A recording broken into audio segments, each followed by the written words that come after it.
Ingog. Usa ka katawhan.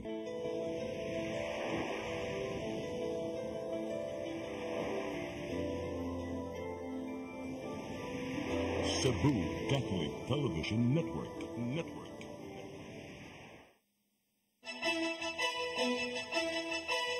Uluhan sa mga balita sa Saturday 47. Tinguha nga minusa ng holidays sa nasod, gikabalakan sa sektor sa pamuo. Right sizing sa mga empleyado sa Cebu City Hall, ipadayon. Ang contingent sa Pasigarbo sa Sugbo 2024, 90% ng andam. Biker natapsingan sa van sa Dakbayan sa Naga, patay. Sugbo, Kabisayan ug Mindanao, Pilipinas ug katawhan kutob maabot atong Sibya sa tibuok kalibutan mayong hapon. Live kita karon sa CCTN Channel 47 ug kini ang tulumanon sa nagunang kasayuran nga angay natong masayran. Ako si Dennis Tabar. Tulumanon sa patas ng mga balita ug opinyon. Ako si Danica Cabalias. Kini ang Saturday 47.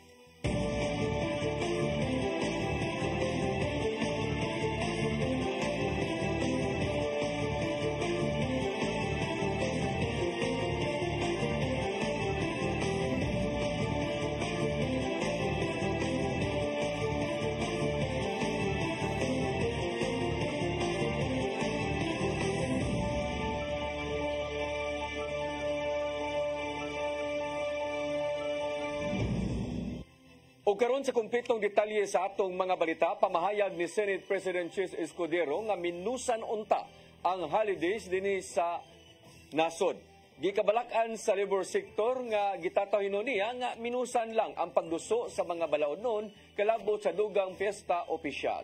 Ang kasayuran ihatod ni Gian Navarro. Gikabalakan sa grupong Trade Union Congress of the Philippines kon TUCP ang plano sa mga senador nga minusan unta ang holidays sa nasod. Matod ni TUCP Secretary General Arneldo Lendo nga mas maayong mutabang na lang ang mga politiko ngadto sa mga mamumuo kinanusab nga makabaton og mga saktong kahimanan aron makatabang unta sa pagkaproduktibo sa ilang trabaho. Ilabi na nga dunay mga kumpanya nga nangaraan na lang ang ilang mga gamit mong maglisod sila sa taas nga productivity.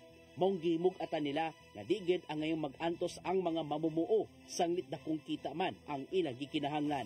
Giuyon na nusab sa ubang mga militanteng grupo ang maong reaksyon human nakita nga dili makatarunganon ang nimong pamahayag ni Senate President Chis Escudero. Sa miaging semana, gibutyag ni Escudero nga kinahanglan untang minusan ng holidays aron motaas pa ang productivity sa mga Pilipinong trabahante. Apan gitato niya ning baguhay lang nga wala gitingwa sa Senado nga minusan unta ang piyesta opisyal apan dili na lang nila dugangan.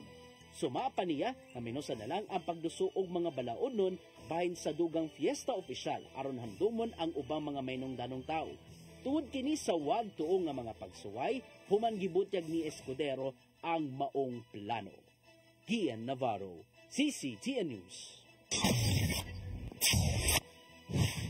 Gatusan ka mga aplikante ang nisalmod sa local and overseas job fair sa Peso Capitol niadtong miaging Sabado.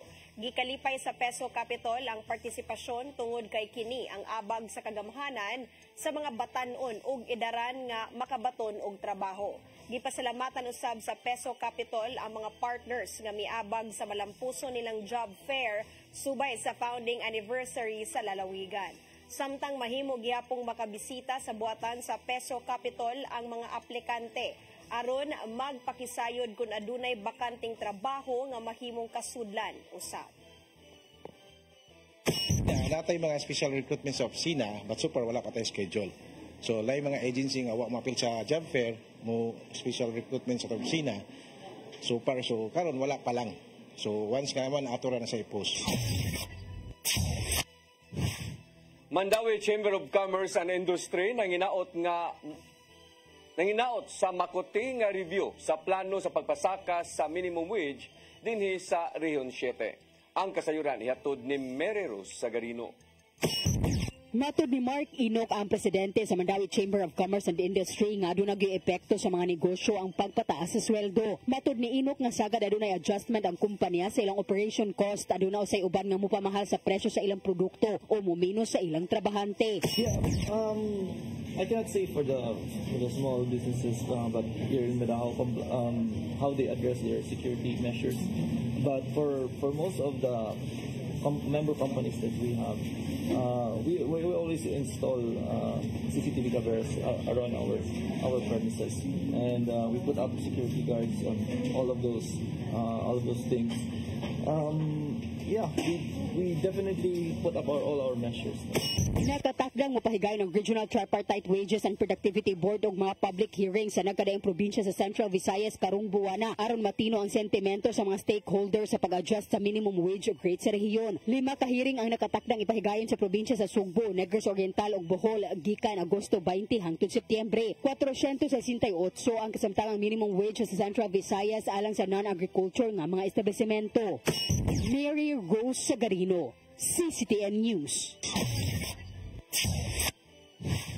Samtang sa laing balita, Commission on Audit ni Badlong sa Dakbayan sa Mandawi pag-release sa Charter Day o year-end bonuses sa miaging tuig. Sa kasamtangan, gipaminusa na sa syudad ang ilang charter bonus karong tuiga.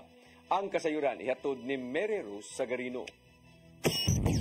Gi-issuehan sa Commission on Audit og Notice of Audit Suspension ang syudad sa Mandawi tungod sa kantidad nga gi-release sa dakbayan alang sa Charter Day o year-end bonus miaging tuig. Matod ni City Administrator Attorney Jamal James Kalipayan nga gihatagan sila og 90 ka adlaw sa pagsumiter og legal nga katarungan sa paghatag sa bonus. Base sa 2023 Audit Observation Memorandum sa COA, ang 15,000 pesos nga Charter Day bonus wala gibase sa usa ka pertinent issuance o regulation nga sukwahi sa COA Circular Number 2012-003 nga gayong irregular nga paggasto. Sa Section 4 sa guidelines nga gi-issue sa Department of Budget and Management pinaagi sa Local Budget Circular Number 65 nag-ingon nga ang anniversary bonus ihatag lang sa milestone years sa ika-15 nga anibersaryo ug matag ika-5 ka tuig human niini ug ang bonus dili mola pa sa 3,000 pesos. Tungod niini gipaubsan sa dakbayan ang ilang bonus sa ika-55th Charter Day anniversary karong tuiga ngadto sa 3,000 pesos gikan sa kanhi 15,000 pesos. Mauna nga wala sa tani kuan ron kay di taganahan of course nga ma-build up na hinoon ang ato ang mga kanang suspended in audit nga mga kuan nga mga bonuses. Sa pag-uhay lang ang COA ni issue sa buglaing audit suspension notice alang sa year-end bonus sa miaging tuig nga mo kantidad og usa ka buwan nga sweldo sa matag regular, elective o appointed nga mga empleyado. Kung ugaling dili maaprobahan ang justification sa Mandawi, mahimong mo issue ang COA og notice of disallowance diin kinahanglang ibalik ang pondo nga gi-release. Hinoon positibo ang Mandawi nga marisolba ra kini. Amo lang pong gibutang ug unsa ato ang basis sa pagbutang na. It's actually covered by an ordinance. Hopefully positive ang ato ang outlook nga ma-settle ra ni siya. Mary Rose Sagarino, CCTN News. Moabot sa 113,000 ka mga environmental fee ang nakolekta sa dakbayan sa Lapu-Lapu sa City Treasurer's Office niadtong Agosto 10. Ang kantidad nga nakolekta sud lang sa usa ka adlaw nga gikan sa 5 ka mga pantalan sa uga sa bantay dagat.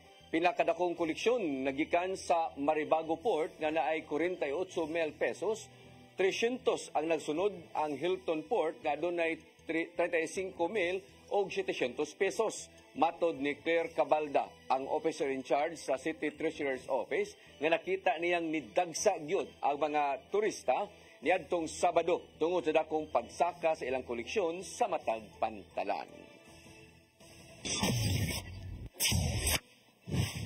Cebu City Acting Mayor Raymond Alvin Garcia mupadayon sa pagpatuman sa right sizing sa mga empleyado sa City Hall subay sa kamanduan sa Civil Service Commission.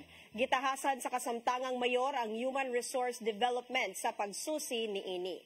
Ang kasayuran hatod ni Shariza May Uy.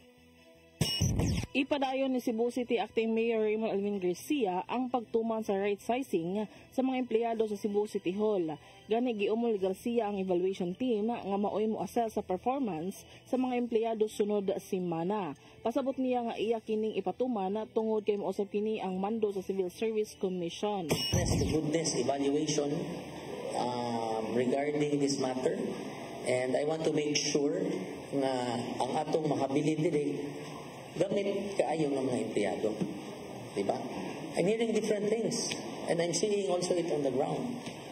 Pulong ni Acting Mayor Garcia, iyang gitahasan ang Human Resource Development Office ug ang mga labaw sa departamento sa City Hall sa paghatag kaniya og taho kabahin sa tagsa-tagsa sa mga kawani. Lakip sa ang tan-awon ang sugyot kung si kinsa ang ipa-renew ug dili i-renew ang kontrata sa mosunod nga 3 ka buwan o alang sa Oktubre 1 hangtod sa Disyembre 31, 2024. Gipasali ginoon ni Acting Mayor nga patas ra ang himuong pagtimbang-timbang sa evaluation committee bisan kung iyang nakita nga adunay mga empleyado nga wala kaayo nagtrabaho ug adunay nagdubli ang mga trabaho. No, but I will form already the evaluation team nga mutan-aw ani tanan. It will be evaluation kay sa pagsuri-suroy nato. Nakita sa dako nga dagdag wa kay naglihok, wa trabaho nga say mga duplication sa ilang mga trabaho. Nasa uban nga. Igamit og lain purpose ba ang mga empleyado. So, I have to make an act. Shiri Zamioy, CCTN News. Umulon sa syudad sa Sugbo ang Technical Working Group nga mutuon, musubay og mutukod sa Gabion Dam sa uban pang susamang infrastruktura dinhi sa syudad. Kini aron masulbad ang dali nga mga pagbaha panahon sa kusog nga uwan tungod sa La Nina. Giuyonan usab sa konseho sa syudad ang ordinansahon pag-umol og Technical Working Group ni Konsehal Nestor Archibal. Suma pa ni Archibal nga ang mayor maoy mag-igo aron mas maghimo niini og makabaton og mas lig-ong lakang batok sa lunop. Pinagyo sab niini makabaton ang syudad og igong supply sa tubig nga mahatag usab ngadto sa mga kabalayan.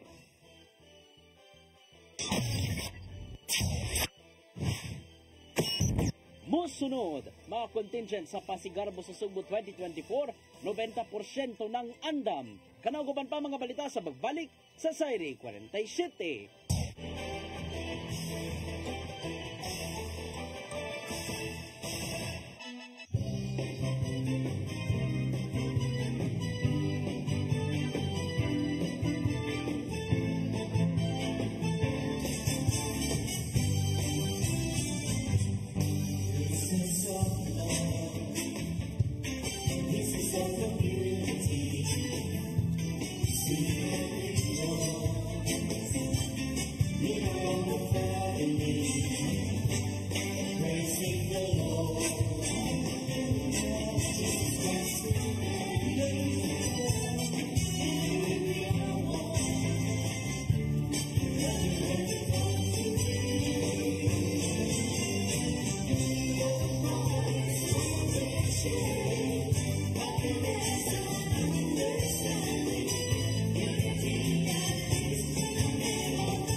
Discover the beauty of the Philippines.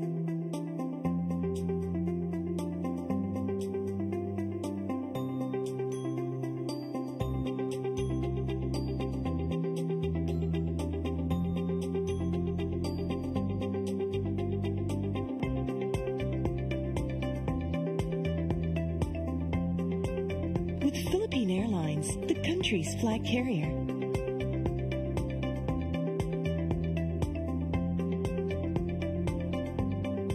The airline that lets you feel the warmth of the nation.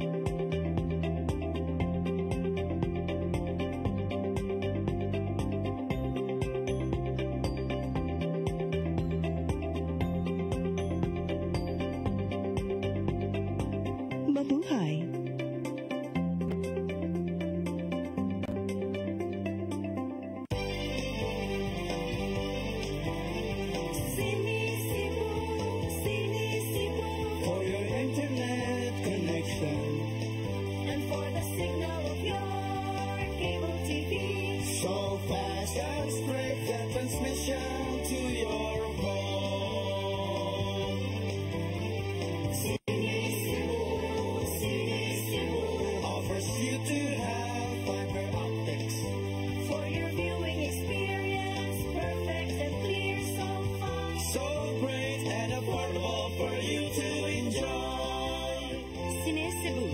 Network Incorporated offers fiber to the home broadband internet bundled with fiber to the home cable TV connection.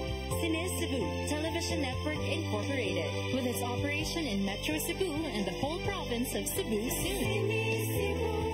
Cine Cebu for your internet connection and for the signal of your cable TV.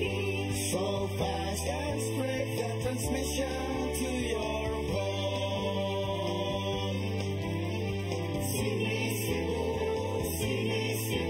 offers you to have fiber optics for your viewing experience, perfect and clear, so fast, so great and affordable for you to enjoy.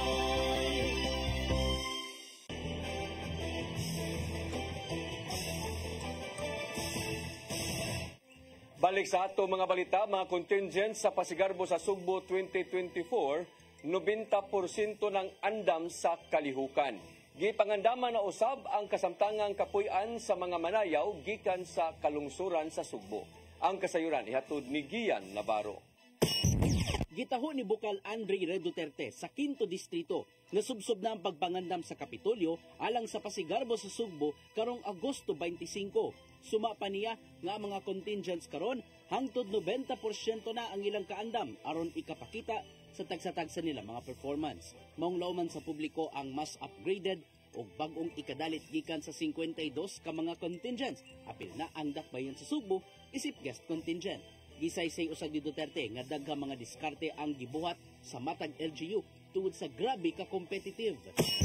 Gani ng ilang mga gym gipabantayan o polis kay way pasudlon o niya putanon kung taga-asa kung taga-laing lungsod di gyud pasudlon kay basin molik ang ilang mga pakulo o mga pasabog ing-ana ka competitive ang Pasigarbo sa Sugbo karon. Dugang pa ni Bukal Duterte kinsang sakop sa Executive Committee sa Pasigarbo sa Sugbo nga may tabo sugod karong Agosto 22 ang rehearsal sa tanang contingent sa Cebu City Sports Center. Maong nakig-alayon sila sa Department of Education Cebu City Division alang sa temporaryong kapuy-an sa mga dancers nga gikan sa lagyong lugar.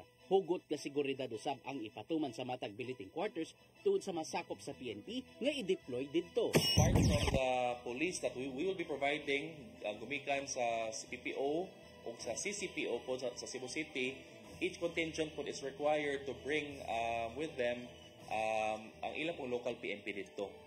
For added security measures yun. Nakita usab sa Executive Committee nga kinahanglan mas madasig ang mga LGU sa ikapakita sa ilang kapistahan subay sa hagit nga i-level up pa kini. Gisugda na sa pagpagabot-abot ang tag 3 milyones pesos nga subsidy sa mga mainland LGUs o 3.5 million pesos usab sa mga kaislahan. Una nang gitunol ang unang hugna sa mong ayuda ato sa Caravan of Services o magpadayon kini sa ubang mga distrito. Gitoyo hinuon nilang Gobernador Gwendolyn Garcia ang mong gidak-on sa subsidiya at mupaingon na sa lokal nga ekonomiya matag lungsod. At po kani mga ginagmay na negosyo na kadalungsod na provide og pagkaon, no? Mga local caterers, mga local suppliers sa food. And even ang sa pagpaari sa pagpaari sa mga contingents na may ubang lungsod na walay kuwang ang ilang makuha ang ilang kasakyan sa na-owned by the LGU, so mag-abang na sila og mga bus. Navarro, CCTN News. Kabtangan sa Pag-ibig Fund lukop nasod, moabot na sa 986 billion pesos sa unang bahin ning tuiga. Gilauman sa hensya nga makabot ang 1 trillion peso target sa total assets karong Disyembre. Ang kasayuran ni hatod pagbalik ni Gian Navarro. Bibisita sa Subo ang mga kadagkuan sa Home Mutual Development Fund kung Pag-ibig Fund aron itaho ang mga nahimo sa unang bahin ning tuiga. Atubangan sa mga stakeholders gikan sa Kabisayan, gibutyag sa kadagkuan sa Pag-ibig nga hapit nang moabot sa trilyones ang kabtangan kun total assets. Gikan Enero hangtod Hunyo ning tuiga, niabot na sa 986 billion pesos ang total assets nila. Din mas taas kini og 4 billion pesos gikan sa ilang target. Nagagikan kini sa nimo pagtampo-tampo gikan sa 16.31 million ka mga active members lukop nasod. Napaglantawan nila nga posibleng makabot ang 1 trillion peso mark nga total assets sa Pag-ibig Fund karong September 2024. Yung Pag-ibig Fund remains to be committed to excellence and integrity as we continue to receive awards and recognition for our performance. Sa Visayas, ana sa 5.73 billion pesos ang total member savings, din mas taas kini og 45% sa miaging tuig. Samtang 2.02 billion pesos ang nakuha sa MP2 savings, din mas taas kini og kapinto nga itandi sa first half sa miaging tuig. Anausab sa 4.69 billion pesos ang kantidad sa short-term loans, gikan sa kapin 197,000 ka mga nangutang kon borrowers. Resulta usab kini sa pagtinabangay sa managlaing kaabag sa Pag-ibig Fund. Smooth implementation of the mandatory monthly contribution increase, along overdue change designed to help our Philippine workers save more and get more of their benefits. Itausab nga nimong top performing ang Subo kung isgutan ang housing loans. Mukantidad sa 7.30 billion pesos ang total housing loan amount nila sa unang bahin ning tuiga. Pasabot nini, ana sa 4,853 ka mga housing units ang gipanghatag sa Pag-ibig Fund ubos sa housing loan program. Hinuon kusog ang collection sa maong housing loan liin mikabat kini tanan-tanan og 5.26 billion pesos ug ana sa 9.2% ang performing loans ratio. Optimism, on the other hand, inspire us to become resilient and determined to transform setbacks into success. For us in the home lending operations, we approach our work with a balanced perspective of realism and optimism. Ining tanan, bunga lang sa nimo pagtinabangay gikan sa 1.8 million active members sa Pag-ibig sa Visayas o 421 accredited developers sa rehiyon. Isip pasalamat, mihatag ang Pag-ibig Fund og plaki ngadto sa mga top performing LGUs, companies ug lot developers nga niabag sa ilang mga programa. Mao paninguhaon sa ahensya nga mas pakusgan pa ang serbisyo sa Pag-ibig ngadto sa ubang Pilipino sa nihibiling bahin ning tuig 2024. Gian Navarro, CCTN News. Special Investigations Task Group nga nagtutok sa kaso sa pagtuli sa duha ka jewelry stores sa Barangay Ermita ning Dakbayan sa Subo, aduna na kalumbuan sa investigasyon sa mga kaso. Dili mo minus unom ka mga tao ang person of interest apan wa lang una gibutyag ang mga personalidad niini. Ang kasayuran ihatod ni Arnold Bustamante.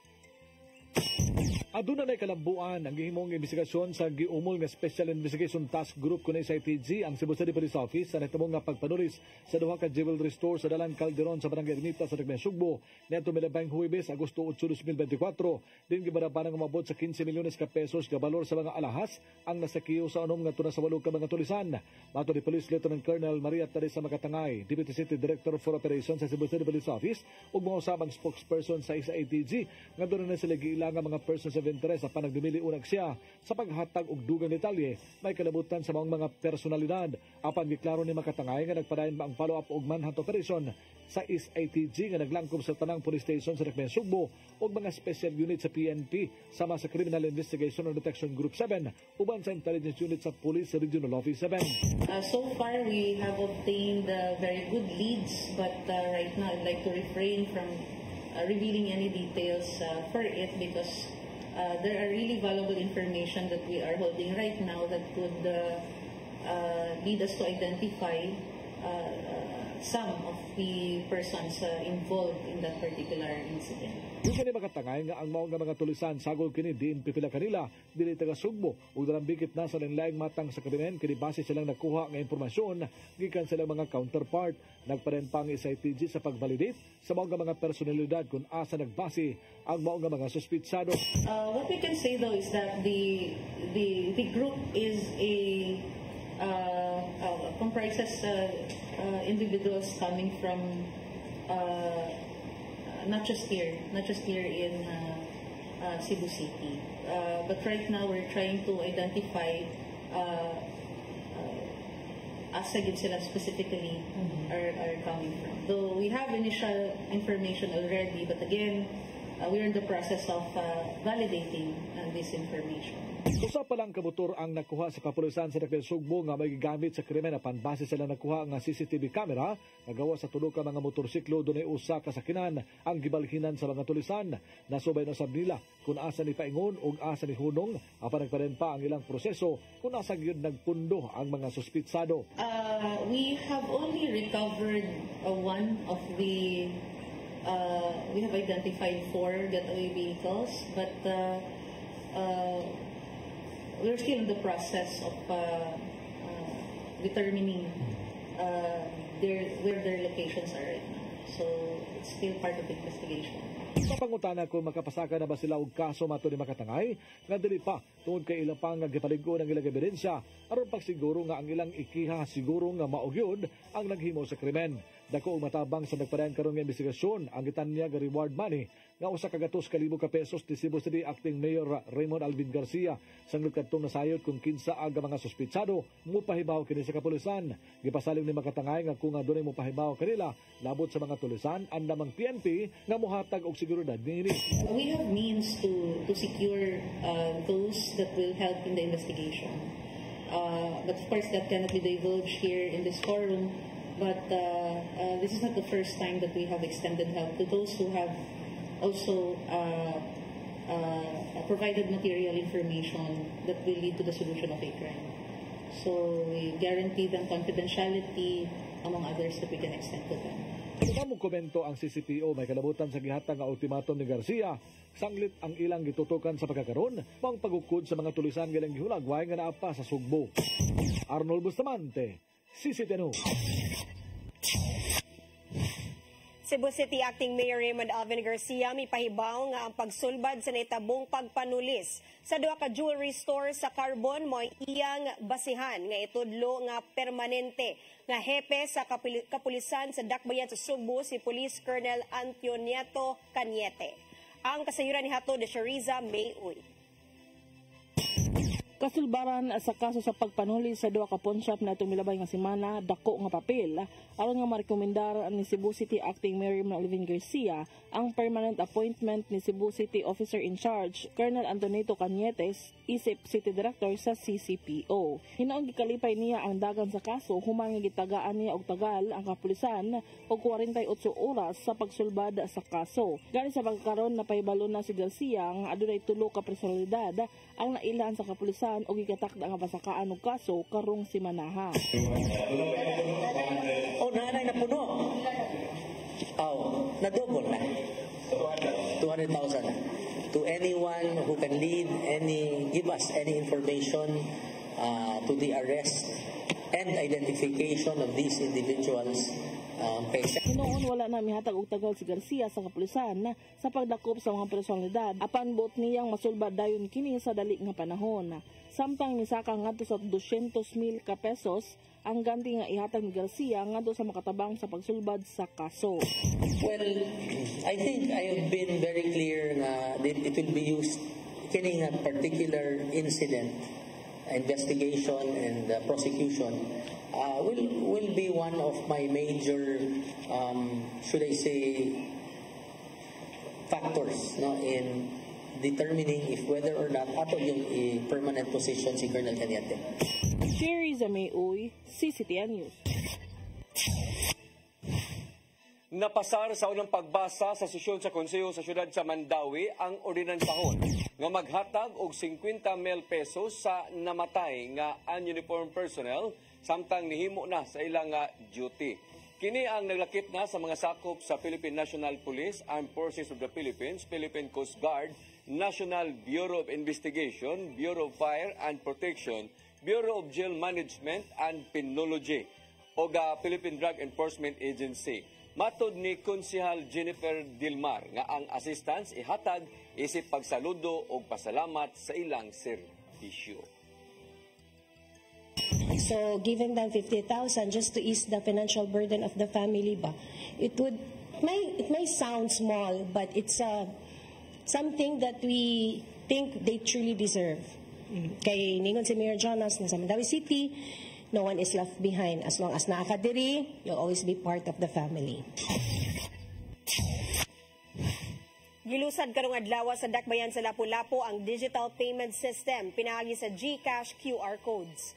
Kung din possible na ang digital nga pagbayad sa environmental fee o traffic penalty sa Lapu-Lapu City. Ang kasayuran ni hatod ni Crystal Joy Pelerca. Gilusad karong adlaw sa kagamhanan sa Dakbayan sa Lapu-Lapu ang digital paying system sa environmental fee o traffic penalties pinaagi sa GCash. Gitunol kaganihang buntag sa GCash officials ang mga QR codes ngadto ni Mayor Junard Hongchan og sa mga opisyales sa Dakbayan. Giapod-apod ang maong mga QR codes ngadto sa City Traffic Management System Traffic Enforcers, PNP Traffic Enforcement Unit ug Environmental Fee Collectors. Pinaagi ni ining mga QR codes, mamahimo nang mubayad ang mga turista sa ilang environmental fee ug ang mga traffic violators sa ilang multa pinaagi sa pag-scan ni ini. Mamahimo usab silang mubayad pinaagi sa manual nga paggamit sa GCash. Matod ni Claire Cabalda, ang officer in charge sa City Treasurer's Office, nagtinguha kini nga mahimong paspas ang transaksyon o dili na usab hasol sa parte sa mga mubayad. Karong adlaw mo'y opisyal nga pag-implementar ni ini, apan niadto pang katapusan sa Hulyo, hinay-hinay na nilang gipahibaw ang katawhan sa maong pamaagi sa pagbayad. Dugang ni Cabalda, usa sa nakaugyon sa maong sistema mao ang mga foreigner nga mga turista. So far, ma-appreciate nila especially for kanang mga foreign tourists kay. Of course, ang QR code, di lang gid siya ingon nga specifically GCash gid nga app. Pwede man ka sa imuhang online banking na pwede siya basa og QR code, then pwede ka mo bayad sa kanang imuhang bangko mismo, online banking nimo nga pinaagi sa QR code. Dili necessarily sa GCash nga application. So, appreciate nila nga nailang option. So, samtang sa parte usab sa ilang buhatan, pinaagi ni ining cashless nga transaksyon, gawas nga dili na sila maproblema sa isukli, masiguro usab nilang madiretsyo ngadto sa ilang panudlanan ang kwarta nga makolekta. Ato agit is kanagang efficient wise na diretsyo, dili na moagi ang kwarta, ang wala ni physical kwarta gunita ng ato ang as much as possible atong collector. So, diretsyo sa atong panudlanan. Records na lang ang mo dagan-dagan ana. Wala na actual nga kwarta, di sa talisod og sukli. So, in a way, malikayan na to kung if ever man gani na ay mga, binuang sa diri sa collector nga side, hindi na matintaw sa kwarta. Niadto pang tuig 2021, gisugdan sa Treasurer's Office ang paggamit og online payment ug nag-una niini ang koleksyon sa bayad sa mga business permits ug real property tax. Crystal Joy Pelerca, CCTN News. Musunod, biker natapsingan sa van sa Dakbayan sa Naga, patay. Kanugban pa mga balita sa pagbalik sa Sairi 47.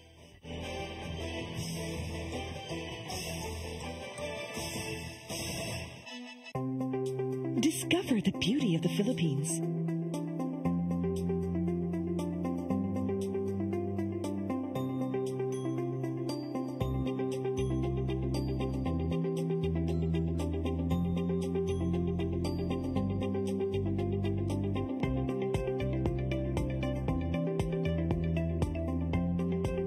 With Philippine Airlines, the country's flag carrier.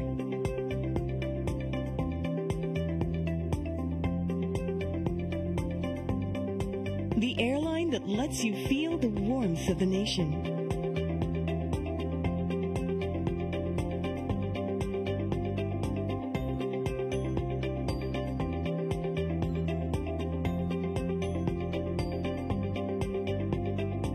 Mabuhay.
Balik sa ato mga balita, drug din sa Barangay Labangon, gibungkag sa PDEA 7 nga may resulta sa pagkasiko.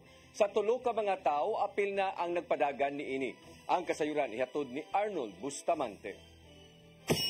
Girunda sa mga sakop sa Philippine Drug Enforcement Agency 7 uban sa Labangon Police Station ang usa ka balay suyupanan sa sitio Upper Bunbunan, Barangay Labangon sa Tagben, Sugbo alas 6:30 Domingo sa gabi nga may resulta sa pagkasikop sa tulo ka mga tao. Apil na niini ang drug den maintainer. Aga mga nadagpan gilang nga silang Randy Superada alias Waray, 40 anyos, usa ka habal-habal driver nga mo'y target sa PDEA 7. Lakip sa nadagpan, aga mga naatlan sa sulod sa drug den nga silang Joshua Ortega, 21 anyos, o Jennifer Limhap, 44 anyos, usa ka caregiver.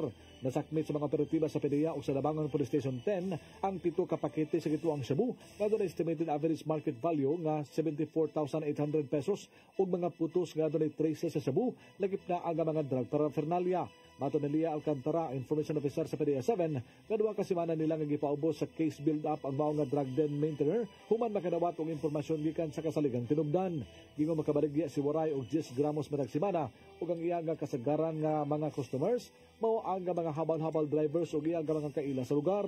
Karapasan sa pagpayuhod sa legal nga drugas ang ipasaka sa PDEA 7 ug ang pag-maintain sa drug den nga wala gitugot nga piyansa ang korte alang sa suspitsado sanglit gila ang drug den nga breeding ground sa mga kriminal nga nakahatag og peligro sa seguridad sa komunidad. Arnold Bustamante, CCTV News. Patay ang usa ka biker human natapsingan sa usa ka van niadtong Sabado sa hapon sa Barangay Tinaan, Dakbayan sa Naga. Nakabsan sa kinabuhi si KG de la Cruz, taga Barangay Tinago ning Dakbayan. Matod sa Naga City PNP nga parehong nibiyahe ang duha ka sakyanan sa Dakbayan sa Sugbo. Sa pag-agi sa National Highway, natapsingan sa van nga gimaneho ni Rodrigo Saplad Jr. Ang bisikleta hinungdan sa pagkalagpot ni de la Cruz. Daling gidala sa tambalanan apan gideklarar nga dead on arrival.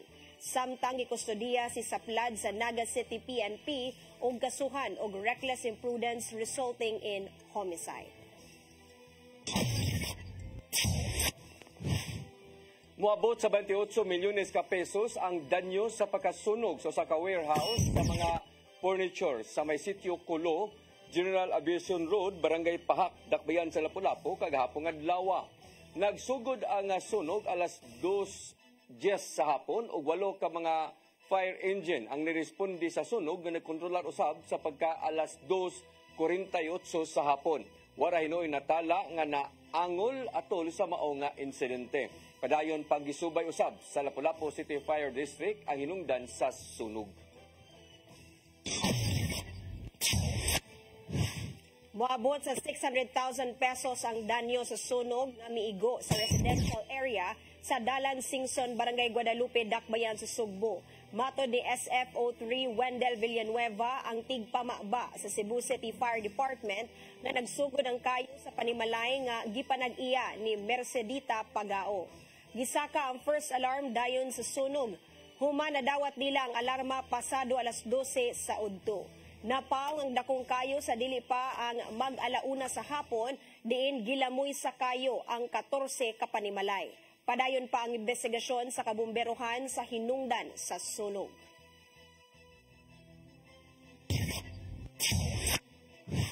Moabot sa 1,431 ka mga tao ang nadakpan sa malaglahing kaso sa tibuok Central Visayas. Kini atol lang sa usa ka adlaw nga operation gikan sa Sabado hangtod niadtong Domingo. Ang labing daghang nadakpan nga nakalapas sa lokal nga ordinansa sa matag lungsod. Gisundan sa kampanya batok sa illegal nga drugas ug illegal nga sugal. Gihingusgan usab sa PRO7 ang kampanya batok sa loose firearms o sa kampanya batok sa mga wanted persons.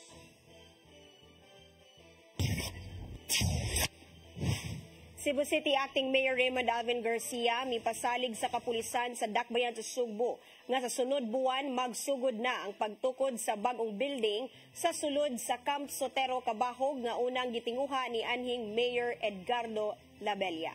Ang kasayuran hatod ni Arnold Bustamante. Gipasalig sa kasamtangan nga mayor sa Dakbayan Sugbo, Raymond Alvin Garcia nga sa sunod buwan mohimo na sila og groundbreaking alang sa bagong building sa Cebu City Police Office nga nagkatira og 50 milyones pesos. Kini nga pundo na aprobahan tulo ka tuig na ang nakalabay din si anhing Mayor Edgardo Labella pa ang mayor sa Dakbayan Sugbo nga may unang mipasalig na tukuran kining bagong building ang kapulisan sa Dakbayan Sugbo. Mato ni Garcia atol siyang pagbisita sa kampo sa CCPO natong Huwebes, Agosto 8, 2024 nga nagpaabot na lang sila sa resulta sa bidding. Groundbreaking na gyud ta finally after 3 years.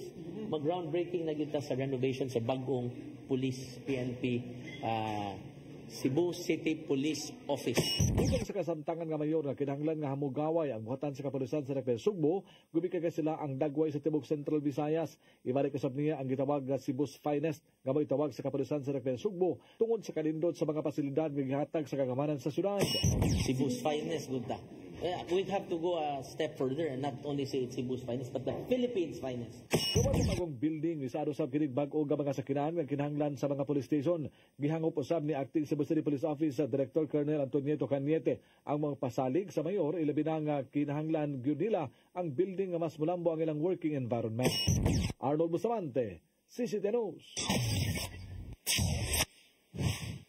Mo kadtong naglangkob sa atong mga balita sa Sayri 47, ako si Dennis Tabar. Ako si Danica Caballes, hangtod ugma sa inyong paboritong tulumanon. Sayri 47.